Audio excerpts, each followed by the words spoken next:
first of all, it was a big decision to leave Hull at the time. I was doing my best to break through into the first team at Hull. I was another lad in a similar position. We both got the opportunities to go out on loan to League One clubs. And yeah, the club wasn't, in the best of places, obviously off the back of a relegation from the Championship. I went just with an open mind, just to do the best for the club for a month's loan. Was actually put into centre mid to begin with, which was new for me, but enjoyed it. And then, I was at that stage of my career where, I'd come off the back of a long injury as well. I broke my leg a year and a half before that. So, I was just trying to get regular first team football and men's football, senior football. That happened, and then I didn't play as much as obviously I signed permanently in the January, which was a tough decision really. But at the time, I was playing every week in League One, and for me, I wanted to try and build my way back up to the Championship and Premiership that way. Um, and I didn't. Obviously, I didn't get the opportunity to play as much as I would have liked towards the end of the season, and we ended up going down, which was a shame. Obviously, the club was in a bad spot at the time, and things changed very quickly in football. So that was disappointing for me being a Premier League team and all of a sudden you find yourself in League Two. But that's football can do that to you. So How much did it shape you as a character? 'Cause I think that's very much being chucked in at the deep end, especially when you play in different positions. yeah, I think when you're younger you're fearless. I mean, I was anyway, and I'm quite for my position. Obviously, I'm a centre half, but I've always been quite mobile and I've always been quite comfortable on the ball. I think I'd spoke to a few of the senior players at the time, and I didn't try anything I couldn't. I knew my limits in there. I wasn't gonna be the next Rodri. I knew that, but I just did my job. I think what was effective was that I had a defensive head on me. My first train of thought is defend. So I was probably a nuisance for any number 10s or any attacking midfielders that were trying to make stuff happen because my first thought was defend. And obviously, I did what I could on the ball, just kept stuff simple. But yeah, as a character, it made me grow. Obviously, that's my first and only relegation. Touch wood. Um, they're obviously not nice. It's difficult. Obviously, things change at football clubs. Everyone's wages change. You're playing in a lesser league, so there's a lot that comes with it. So that was very disappointing for me personally. I think all the lads I played with would agree. Um, Probably let a lot of people down, really, but um, obviously something good happened the following year. So, uh, yeah, I mean, you only grow and learn from those moments, definitely. What did Gary Bowyer do to steady that ship and sort of, as a team, it was like kind of you against the world kind of thing in terms of you didn't have fans in the stadium, but you still Yeah. managed to enjoy success in the playoffs. Yeah, I mean, he came in with fresh ideas, a lot of energy. He was one of us, really. He was, how do I describe it? He wanted to have fun. He just wanted everybody to enjoy it as much as possible training. But don't get me wrong, when it was time to knuckle down and get serious, he would at the same time. Yeah, you won't find too many players at that club at the time that had a bad relationship really with him. He was brilliant with every single person. I think that's probably a manager's hardest job is keeping everybody on board when you know there is going to be players that aren't playing. That's just the way football is. There's going to be players that aren't starting as much as they want or aren't getting enough minutes or as many minutes as they want to get. So I think he did very well to keep everybody on board, especially with the outside stuff that was going on. I think he just reiterated, really, we couldn't affect that. That's out of our hands. Whatever we did, however we felt it, there was nothing we could do. We could only, control what happened on the pitch. I think a phrase he used to use was control the controllables. And that's, what we did. We had a pretty average start. And then I think second half of the season, we gelled, everything clicked, and we didn't look back really. We kicked on and took the momentum straight into the playoffs. I know he told stories about going down to the arcades or going down to around the pier. So did he Yeah. shield you from like the problems, just make work as fun as it could be? Was that key? Yeah, like I said, it was just about controlling again what we could control.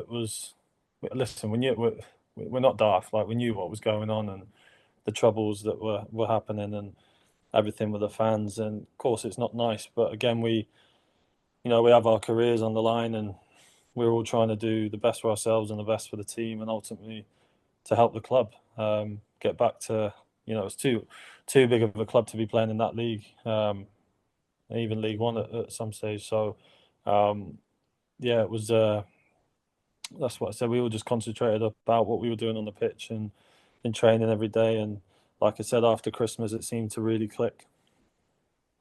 How strange was it to play at Wembley? We obviously saw few fans there. I think in 2012 it was like 35,000 Blackpool fans, and then it was down to 5,000. So how Yeah, strange, sort of, yeah, a big occasion, but obviously not yeah, over. yeah. It was. I mean, that was. I think I'd maybe only been to Wembley maybe one or two times before that, only to watch, never to play. And then, don't get me wrong, it was still a bit strange walking out. Still a good atmosphere. Everything around it, all the fire and the fire. It's a confetti course. It's special to even put a foot on the grass at that place. So listen, once the game started and the whistle went, or you're in the warm up, you go into your zone and your mode, and you don't. That's how I kind of deal with games anyway. As soon as that whistle goes, you're in your zone and you don't really take notice of anything around you. You're concentrating on your job on the pitch. So yeah, we listen. We appreciate the fans that came. We understand why fans didn't come as well. Again, that was out of our hands, but I had all my family and friends from back home down south come to the game, and I think all the other boys did. So it was still a very special day, one that I'll remember, for a long time. Obviously, your entire time at the club was right at the heart of sort of the problems. Do you go back as a visiting player now, or have been back and seen sort of the atmosphere with the fans there and think what could have been, just how special it can be?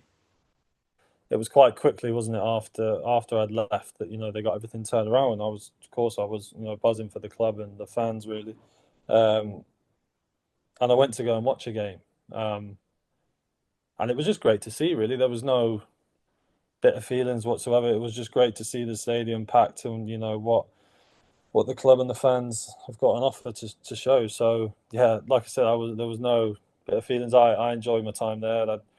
I'd made some great friends, memories, of course. So it was just great to see the club back thriving again. Really.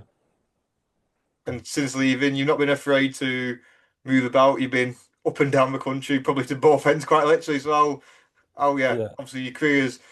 How pleased are you with sort of the way you sort of learned from your experiences and become this experienced player that you are now?